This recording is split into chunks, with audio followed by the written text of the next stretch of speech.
ഒരു മുരിങ്ങ നട്ടിട്ട് 3 വർഷമൊക്കെ ആയിട്ടുണ്ടത്.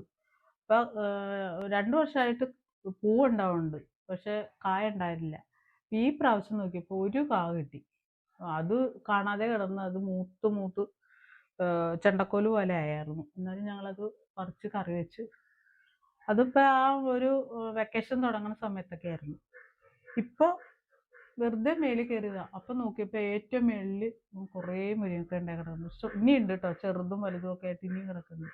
അപ്പോൾ ഈ താഴെ നോക്കിയാൽ നമ്മൾ കാണില്ല, കാരണം നിറച്ച ഇലകളാണ് അതിൽ. ഇലയുടെ ഇടയ്ക്ക് ഉള്ളത് കൊണ്ട് നമ്മളത് കാണുന്നുണ്ടായിരുന്നില്ല. അപ്പം മേളിൽ കയറിയത്. അങ്ങനെ മേളിൽ കയറാറില്ലായിരുന്നു. ഇന്ന് അങ്ങനെ കയറിയപ്പോഴാണ് കണ്ടത്. അപ്പോൾ ഞങ്ങൾ കുറച്ച് പറിച്ചെടുത്തു. അപ്പം ഇതുകൊണ്ട് കുറച്ച് ചെമ്മീനിട്ട്, മുരിങ്ങക്കയും ചെമ്മീനും ഇട്ട് തോരനും വെക്കാം. കൂടെ കുറച്ച് ഇലയും കൂടി ഇടാം. പിന്നെ ഒരു കറിയും വെക്കാമെന്ന് വിചാരിച്ചു. മാങ്ങയും വാങ്ങിച്ചിട്ടുണ്ട്. അപ്പോൾ നമ്മൾ ഇന്ന് മാർക്കറ്റിൽ പോയപ്പോൾ ചെമ്മീൻ മാത്രമേ വാങ്ങിച്ചോളൂ, മാങ്ങയും വാങ്ങിച്ചിട്ടുണ്ട്.